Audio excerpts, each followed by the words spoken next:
Throughout this presentation, I will discuss my opinions and predictions of what changes will be made by 2022 in Doha, relating to economic development based on the plans made in the Qatar National Vision 2030. Firstly, I expect Qatar to have a new high-tech transportation system, including subways, trains, new streets and highways, and even ferries. These new transportation systems will be very useful to the citizens of Qatar, as traveling from city to city will become much more easier and faster. It is also expected by 2022, Qatar will have a new traveling route connecting to different parts of the Middle East, making transportation from country to country much faster and easier. Secondly, I also predict Qatar will have many banks built in numerous areas around each city. Even though banks produce no wealth, their borrowing, lending, and related activities facilitate the process of production, distribution, exchange, and consumption of wealth. This creates a very effective step in making a great economic change. During 2022, I expect Qatar to use a new type of technique to create electricity without having to use up all the natural gas around them. Solar power would be perfect considering Doha is located in Asia where it is very sunny. By using solar power in Qatar for simple things, Qatar will have more natural gas saved for future generations and therefore the economy won't have to suffer too much later on. Even though that sounds perfect, there's one big problem. Solar panels are very expensive, so tax will most likely be introduced to the society, and prices of clothing, food, and any items you can think of will also be raised.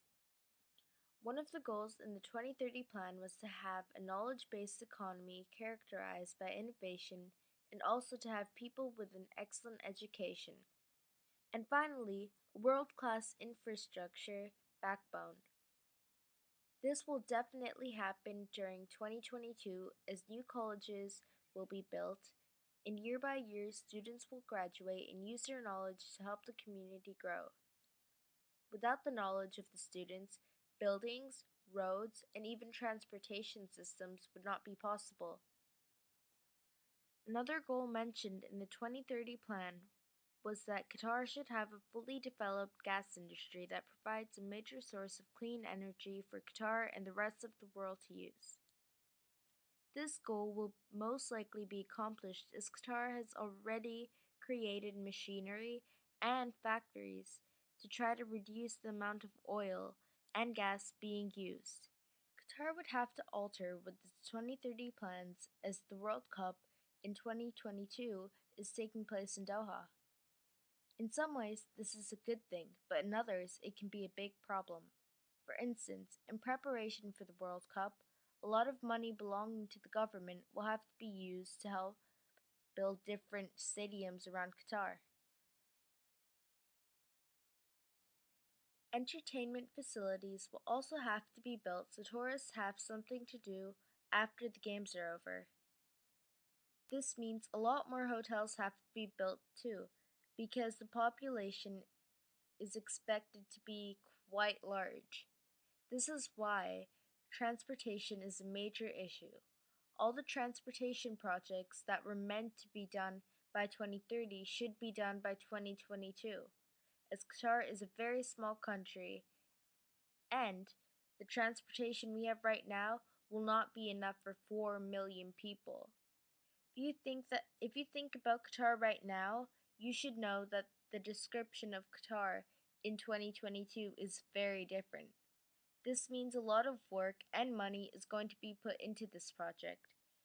But the real question is, where is all the money going to come from? Unfortunately, there is a large possibility that taxes might be introduced to Qatar, and there is also a large chance that prices are going to be raised in markets and shops.